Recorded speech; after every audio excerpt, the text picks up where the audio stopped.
So yeah, Yeah. Dan, fire through some questions.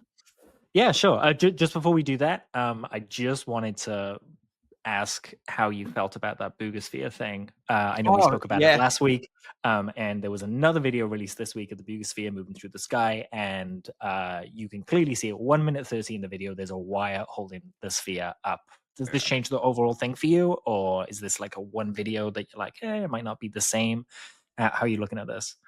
There was a few questions on it, which is why I hadn't got to it yet. But we'll, Oh, we'll okay. we'll probably answer those within them. It's fine. We'll Okay. just start there.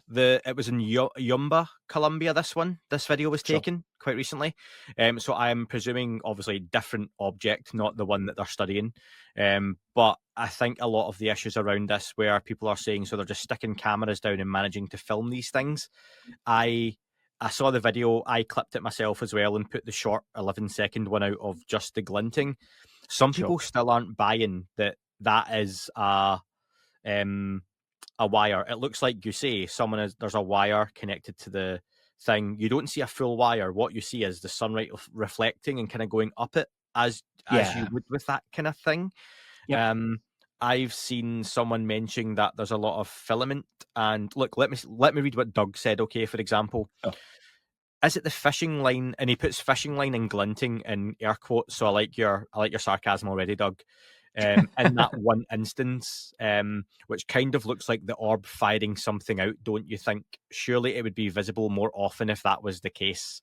There is attempts to recreate this using such setups, and the movement is never as smooth, and the line or filament is always more visible too.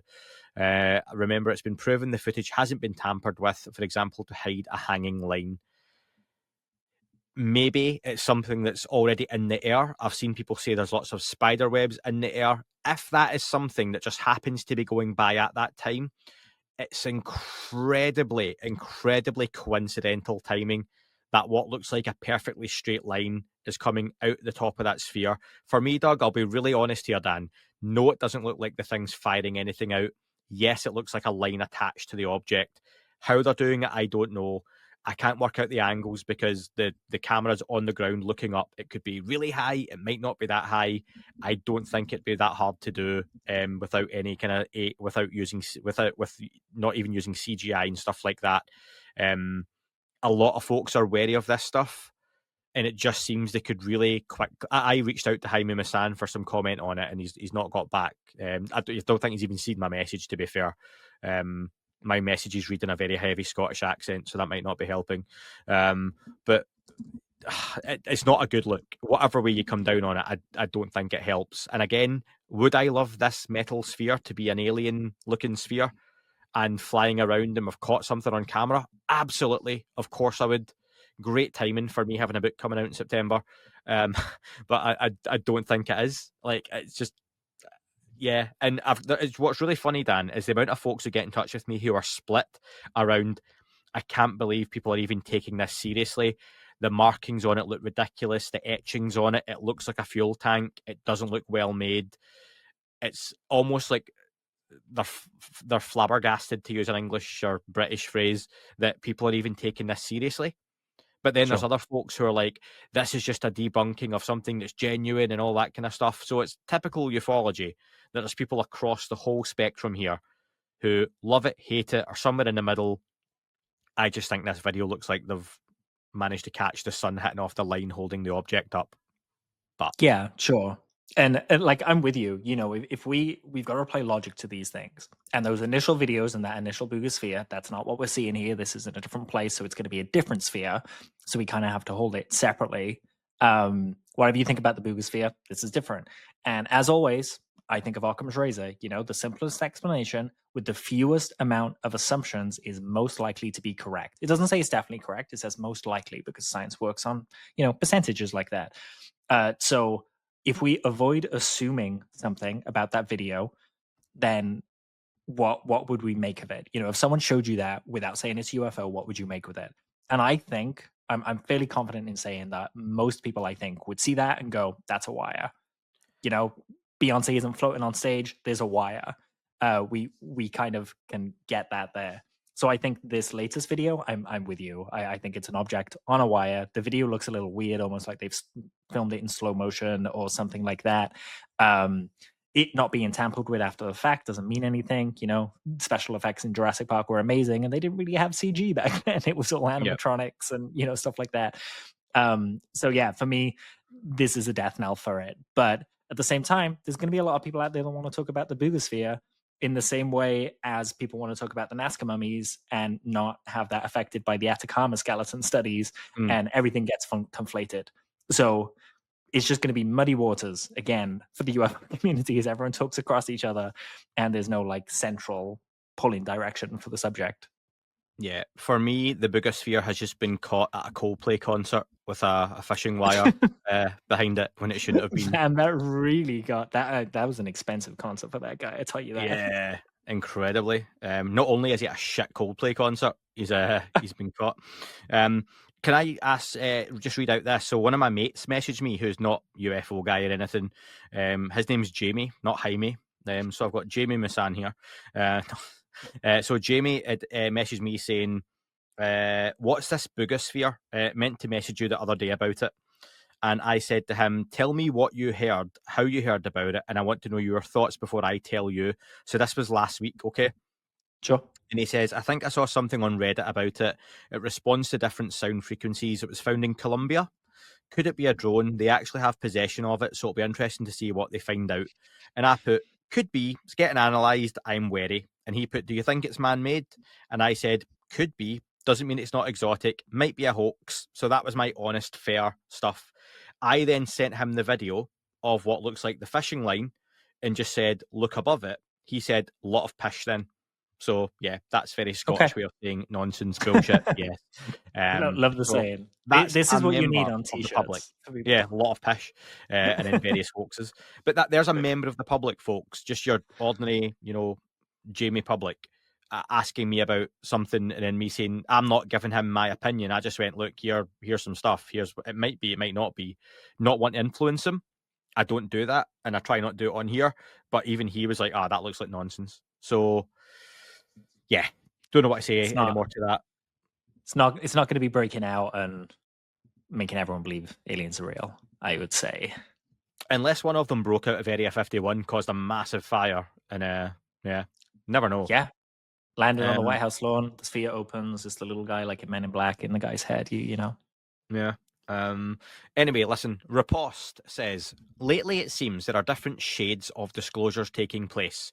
You've got the serious grounded stuff in whistleblowers like Matthew Brown, the oddly recurring pseudo-Christian narrative, e.g. how Jake Barber described his interaction, or that quote from the senator that Grush is working for, Burleson, the real or fake guessing game of the Nazca mummies and co, the drone situation from earlier in the year, etc., etc.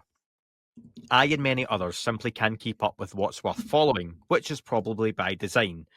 What are you guys' takes, or what's our takes, Dan, on the many different avenues ufology is spreading down this last while, and what's still worth keeping an eye on amidst the chaos? That's a pretty good question. I love the points as well. Shades of Disclosure, 50 Shades of Disclosure. There's a movie in that. Somebody commented that on the chat. Oh, really? On yeah. Nice. Yeah, props as well for identifying the pseudo-Christian thing with Barber. I think that's worth paying attention to. It's different flavors for different folks. I think. I think the most objectively agreeable part that my mum would talk about with me when it comes to UFOs, even though she's not interested, would be the US government stuff, because that's legislation, that's tangible stuff that she can keep a hold of. When I tell her about things like the Boogosphere and the Nazca mummies and stuff, the eyes glaze over and she pretty much walks away. So that kind of stuff, I would say, is probably for aficionados of the subject. Whereas for people outside of the subject, the US government stuff is probably the most legitimate kind of area of discussion. I don't think outside the subject right now, this has got much traction as we speak. I think that'll change when we get the hearings, because I think that normally has at least some kind of impact and everything else. Sure. I think right now, publicly, in terms of any kind of quote-unquote conspiratorial stuff, like we said earlier, Epstein files are taking up the news and the headlines and the waves. In terms of that stuff, like you've mentioned, just what's worth keeping an eye on, I think what's your phrase, Dan, about hold it lightly, something or other? Oh yeah, hold it lightly, take it seriously. Yeah. So for me, there's no harm at all in the Nazca mummies. I do keep one eye on that situation, but it is very hard to follow. Like Dan said, just me personally, it's hard to follow. Um, what's going on, who's working on it, what the results are from it.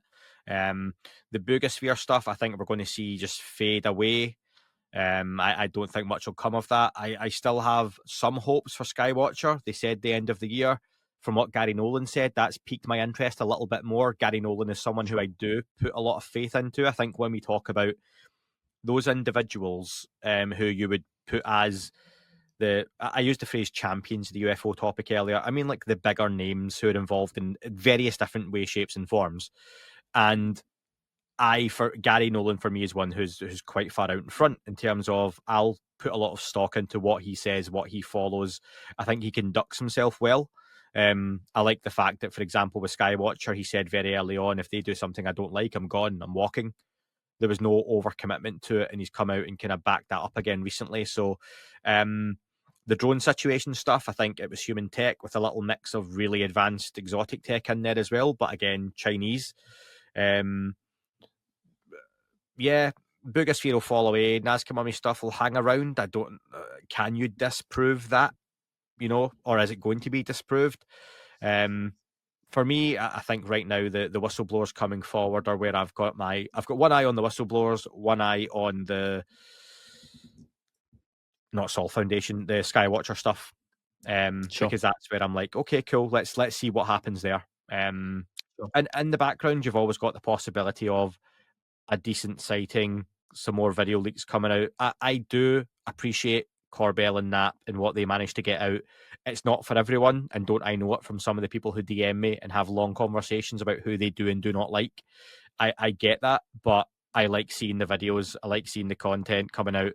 And perhaps given and all of that kind of jumbled answer I've gave, Dan, is there an element of, with so much going on, potentially by design, like Rapos says, some of this stuff is there to muddy the water, but for me, that at least shows there's something there worth muddying.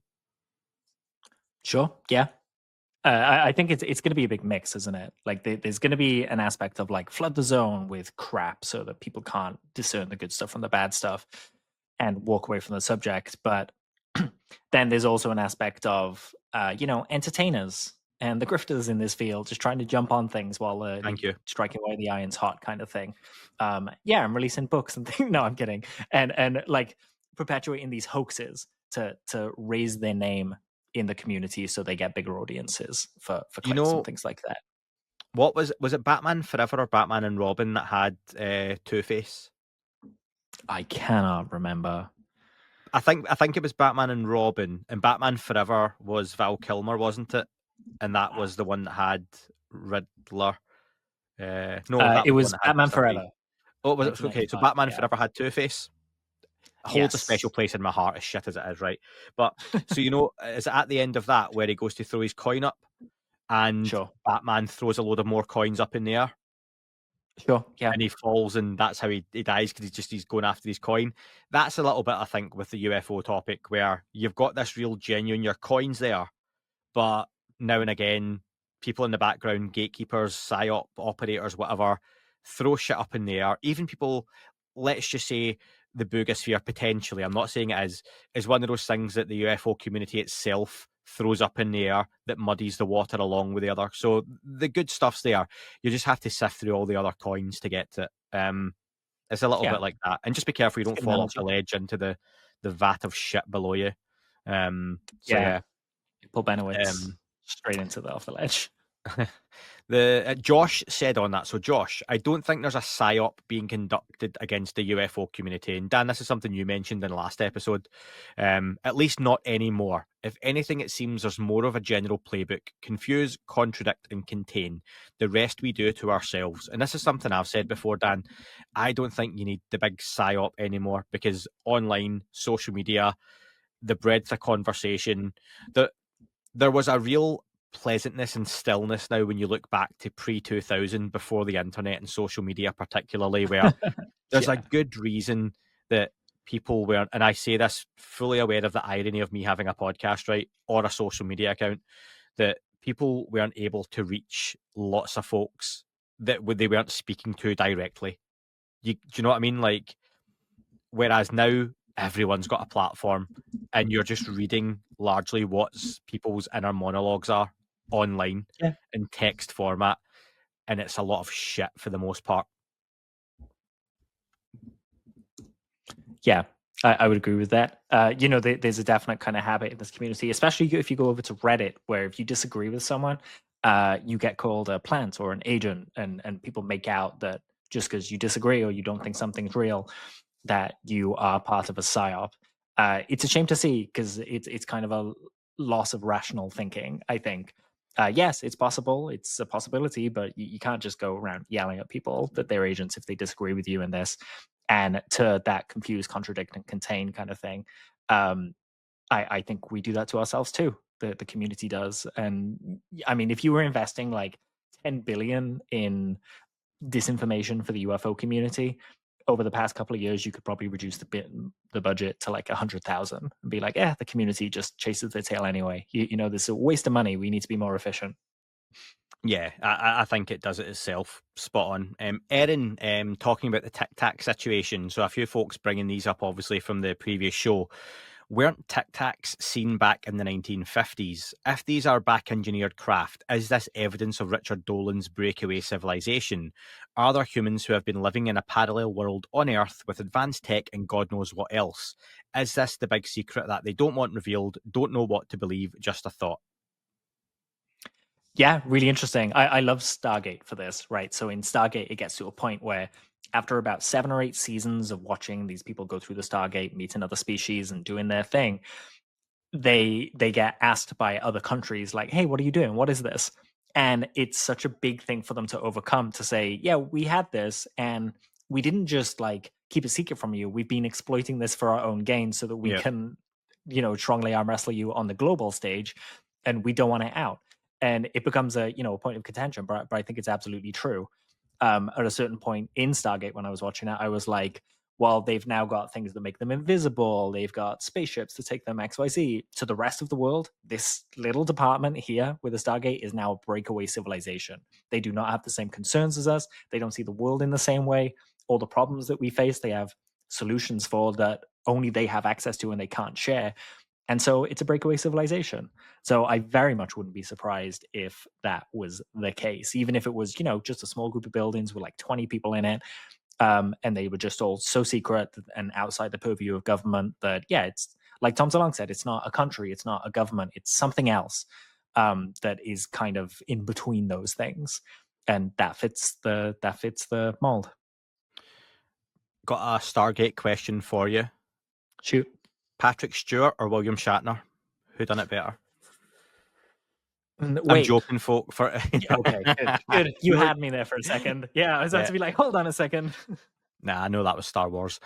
So yeah, with the whole breakaway civilization stuff, I think again that goes down the route of one of those realistic scenarios, but I don't know how it really plays out in my head. And I think it's a conversation for a different time around what does a breakaway civilization look like? Are we sort of Hank Scorpio Simpson's Island of there's a couple of really big tech guys who are almost like baddies, but maybe not, who have this really cool tech, who are isolated and are doing stuff for whatever reasons, good and bad? Or are you looking at they live underground and they've got this really cool technology, they can fly all over the planet, they're conducting all the wars, they are basically the shadow government? Or is it something else where something evolved before us or alongside us and is hidden? It's I don't know. It's one of those ones I would need to talk through properly. Sure. Um, I enjoy the breakaway civilization conversation though, and I think in terms of a hypothesis, it's a very interesting one. I'll tell you what though, it's one that I wouldn't want to see brought up by a Gary Nolan on a Jordan Peterson podcast, because for me, it goes too far. Sure. Like that In that the same conversation is way, almost ruined if he's they like, stayed which away from species the have come down? they stayed away from all the abduction stuff as well. That was Sure. very much not on the agenda. Yeah. It was touched on very, very lightly, but yeah, they never went into it in big detail. I think it's like you're just going to push people away. Yeah, 100%. And we've definitely spoken about that before as well, Yeah. how it's not necessarily a psyop, but the conversation is being rolled out in a way that doesn't scare people away because it's too much. I wonder how many Um, people would switch off if Trump came on the White House lawn and just said, reptilians are real, all these different species are real. I wonder how many people would just be like, he's crazy versus taking him seriously. so Michael said, in terms of the Tic Tac stuff, Dan, he says, I've always had a strong suspicion that Lockheed was behind this one. I mean, it has tubes on it for crying out loud, and it's 40 feet long, which would fit on a trailer or in a trailer. And don't forget, Stephen Greer was preaching this first. I'll let you take that one away first. I don't know how to answer it without just saying I don't like Stephen Greer anymore. I mean, he wasn't preaching it first. He was one of the people that has been preaching it, and many people have. Um, we had Mike Turbo, we had John Greenwald back in the day, Project Unity. Quite big platforms in UFO world that all were speaking to this thing maybe being human tech. And if I remember rightly, even the guys like Jason Turner, Gary Voorhees, everyone like that was like, it might be. Like we truly don't know what it was. It was just so outside of our frame of reference that Mm. thinking of it as something more exotic makes more sense to us than going it's human tech. Uh, so yeah, it didn't really originate with Greer, I guess. Yeah. What was the question again? Yeah. So I think the protrusions underneath the little bits have always been a bone of contention because I've heard that said they didn't have any little bits underneath, and then other folks have said they have had underneath. Sure. It's funny how that seems to be a very like human characteristic attached to it or human technology that, well, why would it need these? Well, why wouldn't it have something else? Because we don't know what it's for. You're surmising what it might be for, Yeah. as if it's some kind of antenna or sensor, or but perhaps that is what it is and it needs it. Like so, I've never quite understood why that makes it human or not. Less is more, I perhaps. think I think people, because they said that they only saw it, the two little things on the video after the fact. Alex and Dave and the other people that were with them didn't see the two little legs on the Tic Tac. It was when Chad Underwood came back with a video that they saw these two little legs. So maybe it was facing away from Alex and Dave when that was happening. I don't know. People, I think of it as a human trait because on planes we have similar things, but they're called I might mess up the pronunciation, but they're pitot tubes, which kind of measure airspeed and air temperature and stuff like that outside the craft. It would make sense for any craft to have something that would measure the conditions outside the craft. If Yeah. it was an alien, they'd land down and be like, can I breathe the air here? Can I walk here without melting? um so it might not be a sign that it's human tech. It might just be a logical thing to have on a craft that you're flying around. Like when people see a saucer with windows and they go, "Whoa, why it's got windows? It's nonsense. Why would it have windows?" And well, why Yeah, wouldn't it have something like a yeah, window? Or assuming it's a they want to window, see out. yeah, whatever's in Yeah. there needs to or wants to see out. So yeah, so yeah, interesting. Cameron talking about the whole this being human technology. So, numerous cans of worms here. It also plays nicely into the they are us from the future hypothesis. Doesn't this initially explain only one encounter, though? Is it possible that Roswell was mid 21st century crash time travel experiment gone wrong? Is it possible that the Phoenix Lights was a scoped Lockheed Martin experiment to expand size and functionality? All and many, many more are possible. At some point, we're going to have to return to the beginning of this phenomenon's inception, the patient zero of how and where it truly all began. Hopefully, we don't get caught up in a Star Trek like paradox with Scotty and the transparent aluminium scene in Star Trek 4, A Voyage Home. Really, I just want this stuff ticked off so we know how to think about it, how to examine it, and ultimately what part it plays in the world of the phenomenon. Do you know what? I think that part at the end there, Cameron, around how to think about it is what a lot of folks struggle with because we frame it in such a human way, don't we? Yeah, that's all we can frame it in, right? That's our reference point, is the whole planet. It's the same when scientists look out to the stars, like we're looking from the known to the unknown, and the only thing we know is humans, how we impact the environment, what technology we have, what we can do, what we can think. If it's something stranger that is just outside the realm of our understanding, then we're just never going to understand it ever. And I think people struggle to really grasp that. Yeah. David made a point, and I appreciated this one, David. Always do. I don't get why this changes anything. And he was talking about this whole conversation with Ross's comments. I don't get why Sure. it changes anything or why we all need to loudly chase our tails about it. Let's get back to finding out more and getting data. And that's a very fair camp. A lot of folks fall Respect. into that one, Dan. Yeah. Yeah. Do you say respect there? Yeah. That's a Yeah. fair position, I think. And he added just at the end, I also hate that specky Dan that comes on. So yeah, I'm gonna take my which Specky Dan. yeah. Hypno glasses like Superman has. Sorry, They spoilers, are. folks. Yeah. Yeah, no, I didn't want to tell anyone, but yeah, that is what. Yeah. Um, Unidentified, who always gives an alternative point of view, and not in a bad way, said Lockheed is a more plausible explanation than aliens, obviously. If it's proven, then the UAP topic is over until such time it's definitely proven it was back engineered from NHI tech, or it's definitely proven that NHI exists. I disagree, unidentified, that the UAP topic would be over. And I think this was in some of the comments as well after the back of this one, Dan. But to say that one object being debunked or proven to be human tech. So if we're even just going to totally go with, yeah, we've somehow broken the laws of physics as we know them, whatever it may be, it was human tech completely, not back engineered. That doesn't explain, even just for me personally, the object I saw in the 90s. So for me, nothing changes there other than a little bit of disappointment. But I think I've said from day zero with this whole topic, um, I'm always prepared to be kind of let down, Dan, by anything, anyone, any story. But I think a lot of folks, when you've had your own experience, your own sighting, or your own opinion, one piece of evidence like that doesn't, the whole pack of cards doesn't fall down.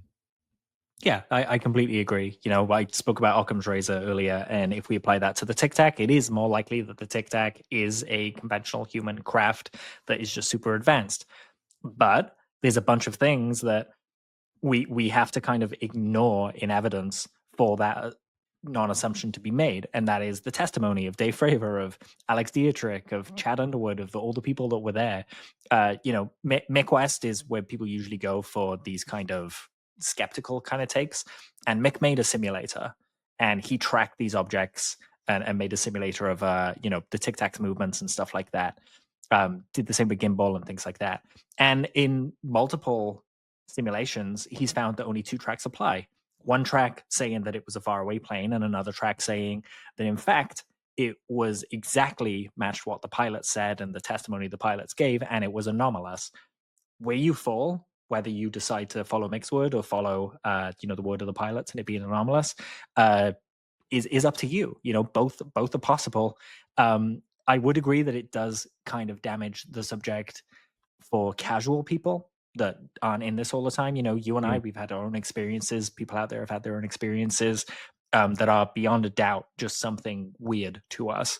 And the Tic Tac being shown that it's Lockheed or something wouldn't touch the sides on that. And nor do I think it should, because it is one thing. But since 2017, the hat of this conversation has been put on the Tic Tac is anomalous rack. And so if the Tic Tac turns out not to be anomalous, I think a lot of this goes quieter than it is now. I don't know, because Dave Fravor didn't just talk about the Tic Tac in Congress, did he? There was so many other No. things. Yeah, I think I So said pack of cards, Dan, before, or house of cards, but more like Jenga, I think, where you're probably removing a block that makes things a little bit wobbly. It doesn't collapse the tower, though, for yeah, me, in any way, shape, or form. And even then, it's still, if that was the case, where the Tic Tac was human technology, are they then going to come out and show us a Tic Tac and go, hmm okay, here's what it is. Cool, show us this tech. What does it do? Wow, that goes fast. That's how do you yeah. do Where that? Is where'd it someone come from? inside of How'd it? you do it? Is it Yeah, a drone? So this seems to be a lot more advanced than a few generations down the line of an F-37 or 38, or you've got an F-18,000 here. So yeah. what's happened that you've bridged that gap? And I think it just opens up a lot of questions that they maybe wouldn't want to get into either way. Um, Legacy Brew Pub, Dan, made a point that I don't really care what the US government has to say. And this goes to my point earlier, where some folks don't always want to hear about government. They seem to not want to be truthful. I'm not sure why we're giving them the time of day. Having said that, should the conversation be shifting away from what the US military officials say to what private citizens and what experiencers think? I think all those camps exist independently anyway. I think the big focus and spotlight on the government side of things is just when you've got congressional hearings and whistleblowers coming forward. It's such a tangible thing. You know, I don't know. I think it's like saying you can take 10 grand over here with the experiencers and the private citizens, the Nightcrawler, the Tedesco brothers. You know, take 10 grand, or do you want to come over here and have a 1 in 10 shot of 100 million? Like, what do you want to go with? Like, do you take the chance of something bigger and more profound, something that's going to impact the public more? Again, if I go to the public, I'll give you an example. I love what the Tedesco brothers have with Nightcrawler, with that piece of equipment, with that truck. I think the work they've done and their own money going into it is phenomenal. I would love a day out in that truck and the investigations and seeing how they do what they do. However, do the public want to hear from a whistleblower on Joe Rogan like David Grush, or do they want to hear from, again, no slight at all at the Tedescos, do they want to hear from them? The public are going to say the whistleblower because of the more sensational nature of what they're doing. All those camps, though, the good thing is, though, you don't have to pick, you don't have to choose. People know I like my wrestling analogies, Dan. There's multiple wrestling companies people can watch just now. You've got WWE, which is the big one. You've got AEW, which is the second big one. And then you've got TNA, NXT, Ring of Honor, and a whole load of indies. So you've got something for everyone anyway. You don't have to just follow one. But you also, if you're following one, don't have to shit on all the others right now, because you don't know what's going to be the big one in a couple of years' time. Yeah, completely agree with you. Don't have much to add there. I'm just with you. And for any wrestling fans, it won't be AEW. I'm sorry, as much as I want it to be at some point. I have got a few messages from people since our last episode recommending certain people for certain roles in the Wrestling Hall of Fame. So I guess it's becoming a thing. So yeah, like, let us know who you think should be who in wrestling. Like, who should Lou Elizondo be in the wrestling ring? Who should Gary Nolan be, and so on and so forth? Or should Gary Nolan just start doing wrestling? Keep that for bonus content, right? Just so no one gets upset. Alan said, and we've kind of answered this first part, he wanted a Nazca Mummy update. We've kind of chatted, but he says, who's been getting involved and why? And where's the best people and places to follow? For me, if I just have a quick look on X or Twitter, which is the best place, you've got at Nazca Mummies is an official account. You've got Josh McDowell of Pikes Peak Law, who's one of the lawyers involved in that whole situation. You've got Incred History, who was involved in going along as well. You've got Gonzalo Chavez. Again, many of these folks I follow. You can go and check these out. They've all got multiple updates. I would go on X and search Nazca Mummies, and you will see a lot of decent accounts to follow. Dan, and they're all like, well, I think you covered them there, but I would just add that the ones that you covered, they run the gamut from skeptical to full-on believers in the moment. So, like you say, always look at all of those and make your mind up and see where you fall. But yeah, some of those that Andy mentioned are really true believers, and some of them are really like, there's nothing here to see. But look at the whole gamut, do the search like Andy said, and you'll get a good idea of where we're at. Last couple of questions, Dan. So Theo, I've shortened this one a little bit, mate, so I hope it reads okay. Dan, take notes. Over the past few years, I've come to see reality as fundamentally consciousness-based. It's the only framework that truly makes sense of the wide range of phenomena we observe and experience. The more I explore the data, the more it highlights the limitations of our current scientific paradigm. I've noticed many researchers who start with a nuts and bolts approach, gradually moving toward a similar conclusion. It feels like there's a growing consensus forming around this shift. Would you or Dan say you've gone through a similar evolution in your thinking? Have your views shifted from a more materialist perspective towards something closer to the ideas of a Bernardo Kastrup or Diana Walsh-Pasulka? And personally, how has this shift affected your day-to-day life and relationships, especially in the context of the often chaotic world we live in? Great question. Yeah. It was longer. It was The bigger. Oh, is it? Yeah. Yeah, definitely for me, I've gone from a place of nuts and bolts to the consciousness stuff, to the point where, I visited Bleskin House. I've kind of performed rites and ceremonies in an effort to kind of see what that's about myself and have that personal Which experience. That includes ayahuasca ceremonies, multiple occasions, and things like that. And the more I've kind of done that, the more amenable to that kind of thinking I become, that everything's consciousness and that we're all one person just having different experiences to inform a greater whole for whatever reason. Um, in terms of how it affects me every day, I try and look at everything as some level as conscious. I think, certainly animals. Like I've always loved animals and I've always loved dogs, but now I just have conversations with with dogs, and that around with Elena and I have a dog, but with other animals too, and I'll just talk to them like they're people, and I feel comfortable doing that. I feel like I get responses from that. It's not scientific in any way, but it certainly changed how I approach the world. Even when I'm talking with someone, for example, that disagrees with me politically, I'll always try and kind of think, okay, we're one and the same. If I had your experience, how would I be feeling? I'd probably think exactly what you think, right? Like, how can we mm, bridge this gap and find the middle? So, yeah, it makes me a bit more careful, grant people grace. Um, and yeah, it's really changed things a lot. Spent a lot more time stargazing after that, thinking about the universe, thinking if it's conscious, is it thinking of me? That kind of stuff. Sounds like I'm just smoking, walking on beaches now, like just getting high. But it does lead you down these kind of roads and to things that are essentially some people might see as Buddhism and things like that. But I am always careful to think, is the reason I think and feel this way because the nuts and bolts stuff got me nowhere with this subject and trying to figure it out, that this is the only place it can fit for me. This is the gap that I can put it into. That doesn't necessarily make it right. It just makes it, my experience. And I think I've got to be aware of whether I'm shoving it in that gap where it doesn't really fit. careful. Um, or whether this is actually how things are. uh I always support people exploring and getting out of their comfort zone, whether you think the universe is conscious fundamentally or not. I would say explore it, see how it feels for you. I was a big nuts and bolts guy until Ocean Gate, and I saw how that can go wrong for people. um, so no, bit of continuity for folks there. Um, I I suppose my very condensed journey was grown up as a kid.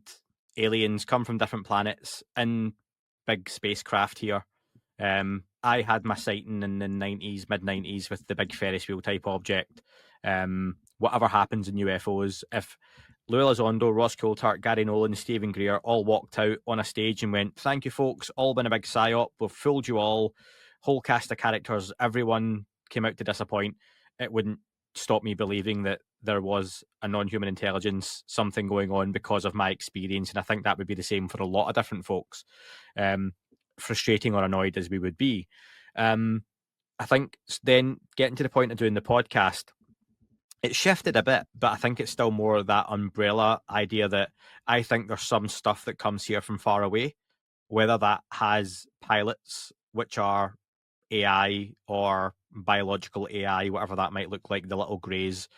I don't know. I still think realistically, I think it's got really mucky in my head where even to the point of like Bigfoot ghosts, I don't talk about that stuff on here, but there probably is some kind of connection to a lot of that real weirdness that goes on.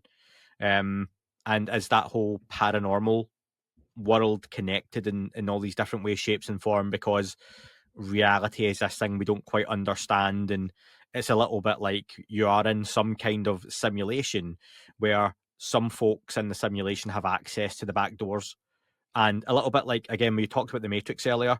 You've got the keymaster dude who can go through and open the doors, and they're literally the unlocking. back doors and room. Merovingian? Yeah. Not the Merovingian. You know the No, dude he who. was. Yeah, I know who you mean. Yeah, Uh, he's literally got all the keys and he's opening doors and he can go through to a different place on the planet and stuff. So something akin to that. I'm sure it was the key master, or I'm maybe confusing the the name key of maker. Ghostbusters. The The key key maker. maker, yeah, the key That was maker. it. Yep. So And he was you've being got, held captive by the Merovingians. yes, I that's the remember. one. So you've got entities who have access to this reality and can access the back doors of this reality, in different ways, shapes, and forms. So umbrella phenomenon, day to day life, it's not really affected me, and it's something I can do, I think, and I handle quite well. Where I can, I don't need to take a big break from this topic because I can go. I don't have much of a choice having young children though, where I've got a life to live and a job to do, and I try and manage my world around that. And then, yeah, this subject just bleeds into it in a lot of different ways. So, but I get it. I get folks can get so invested.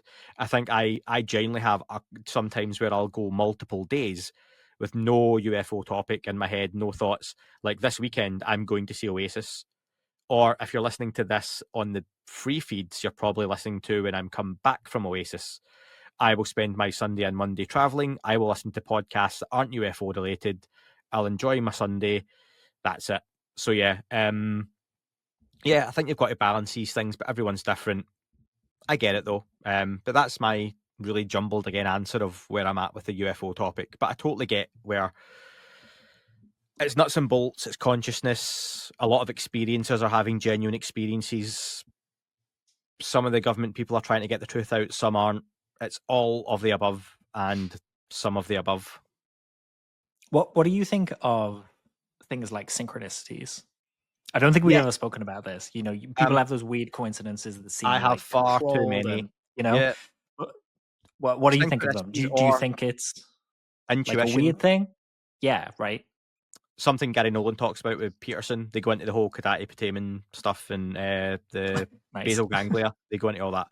Um, so yeah, so from an intuition, I think intuition, synchronicities. I've been very good in my life at just knowing stuff, or something happens, or when you're driving and you're thinking about one thing and the license plate in front of you says UFO, Sure. like random stuff, even like intuition wise.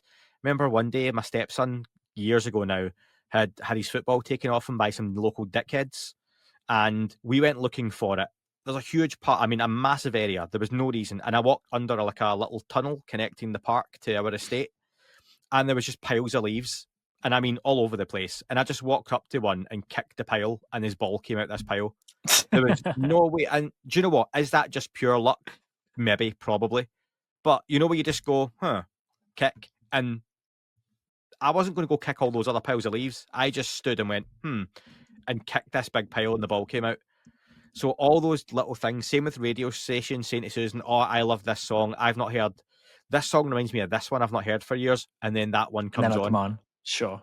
I'll ask her Yeah. It's something stupid like, oh, do you remember Bewitched second single? And it comes on the radio. sure. Stupid stuff like that. And I think there's too much for it to all be coincidence.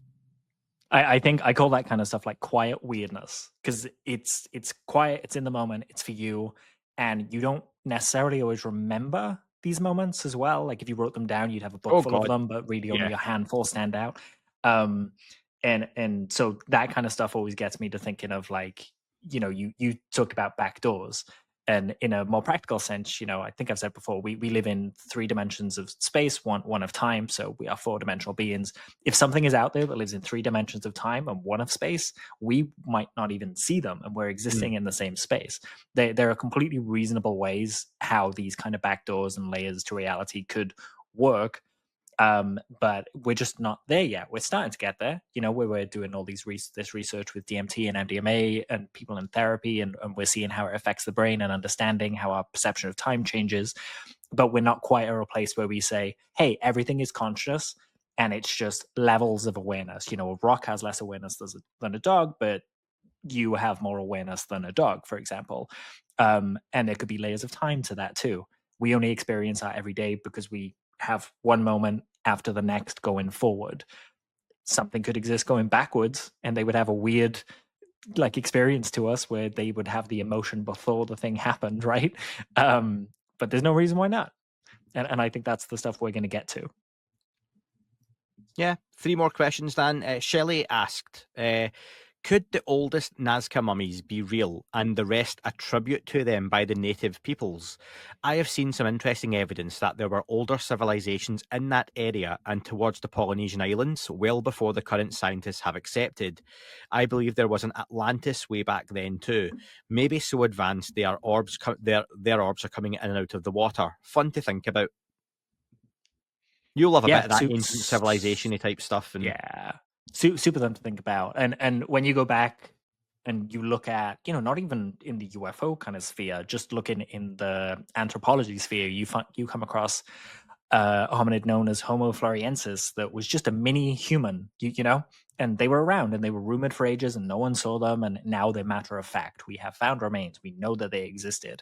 And so is it really a far stretch for a very small hominid to be found in South America? Not really. But all the UFO lore coming along with it, that's an extra kind of thing on top of it. So this is what we're getting at, right? When we say that they should be studied properly and presented in the proper places so that we can see that there's something different from something like Homo floresiensis. And why are they anomalous? Is it just the three fingers? Is it just a bit of metal on the chest that people are like, well, they must be aliens then? Is that enough for scientists to say that? Or could it just be like a weird practice of a very small local tribe that had access to that metal? Don't know. But that's the work that needs to be done.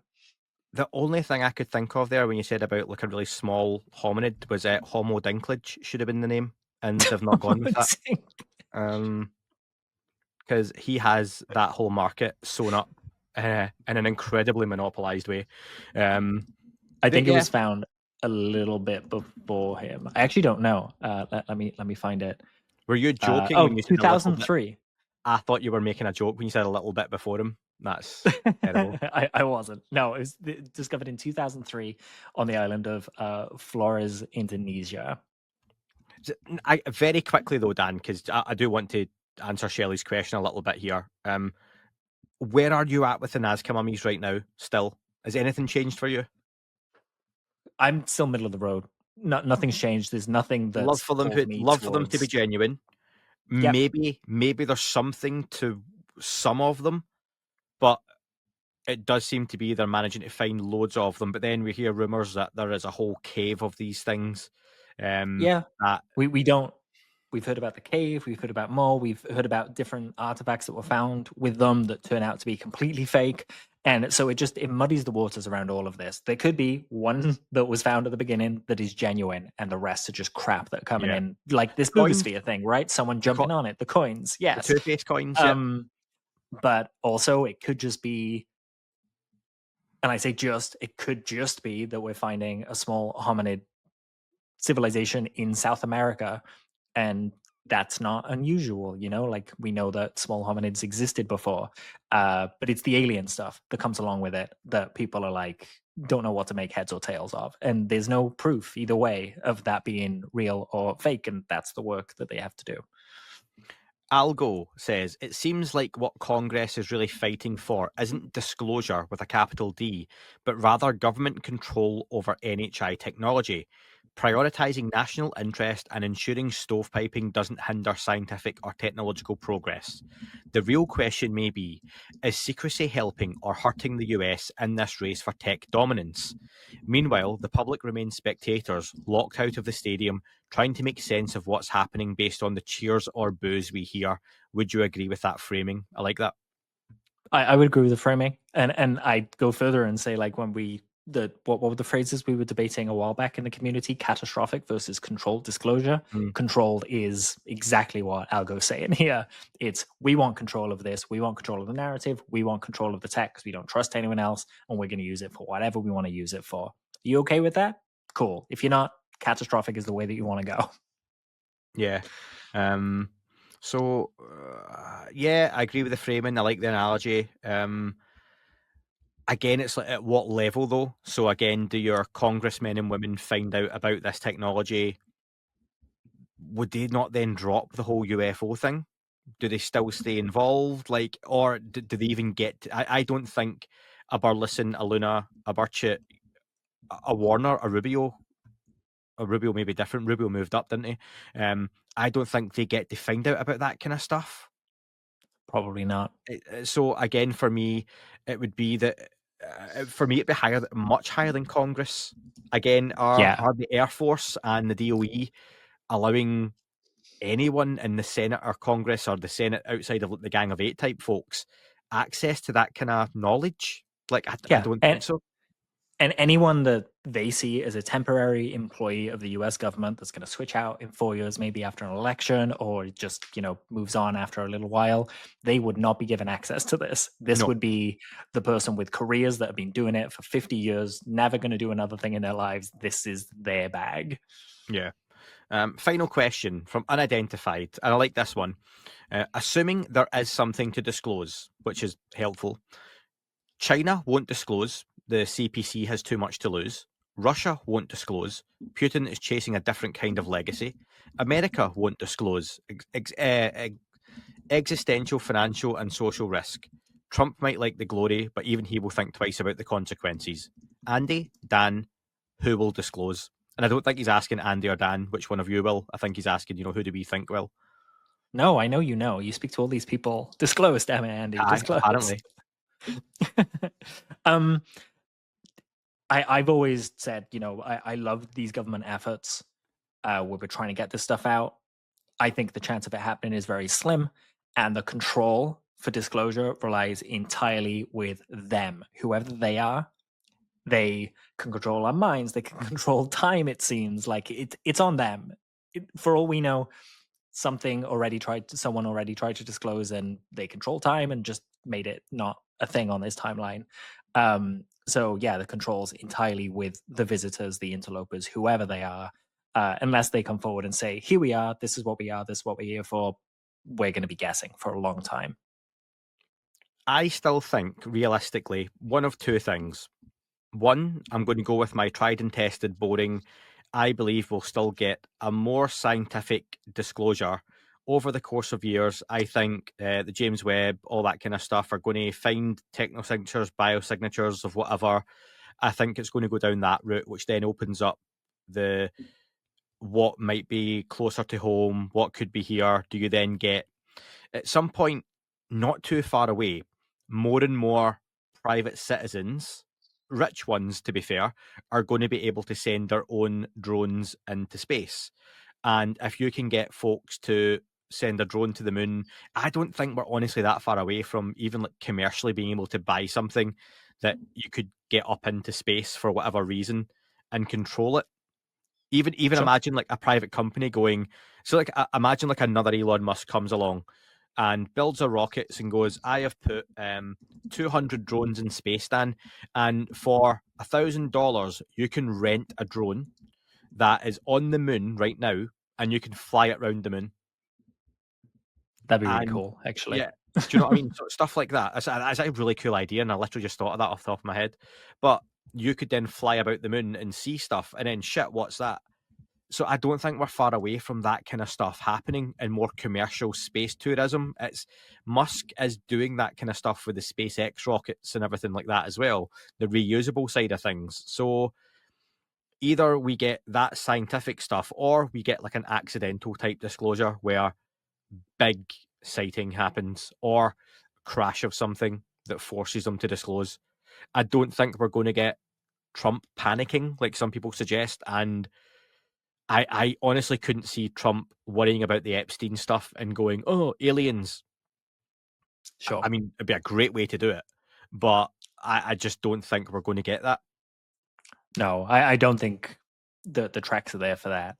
Definitely interesting about the access to technology and getting into space. The only thing I'd say to that is apparently these visitors can sense when when they're being watched. So even if that scenario did occur, I would have my like little thread in the needle. I could say they wanted that to happen, and so it's So their again, control, right? is it on the other entities or one of the entities to disclose? What I would again? I don't say want to go. probably. Damn, we've been talking nearly 3 hours now, and it's 2 hours of Oh recording. gosh. But this is for another time. But what's to even stop? Imagine we've got one or two entities who have been here a long time, who kind of run things, who are in charge of things, all that kind of stuff. We've got some who are more fleeting, who visit now and again. what if there was a one-off event where something from somewhere else, a different time, a different reality, different dimension, different planet, just happened to stop by here?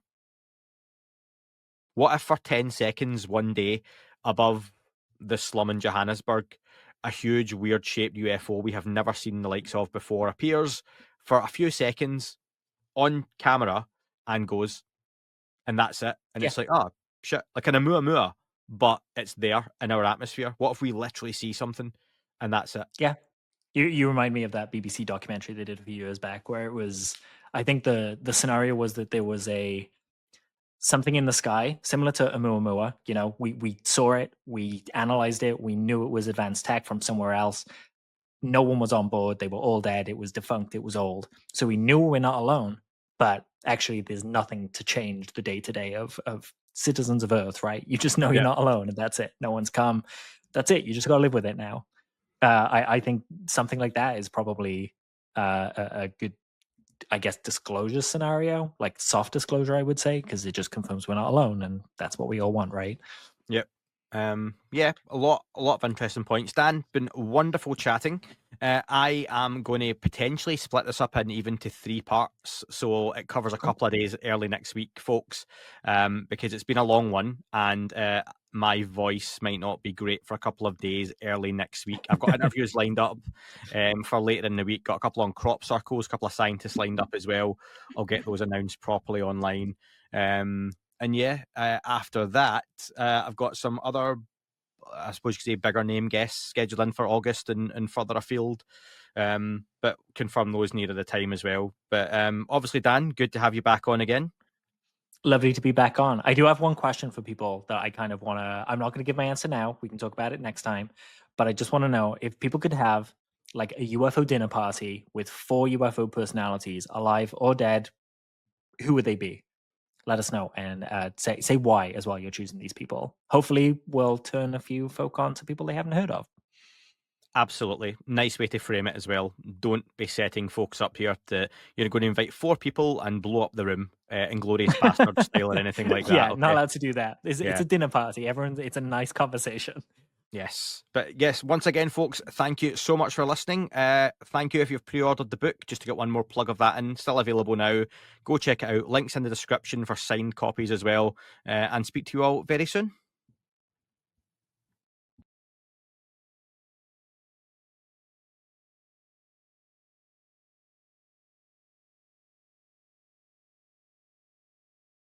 Notice your eyes keep looking over my shoulder.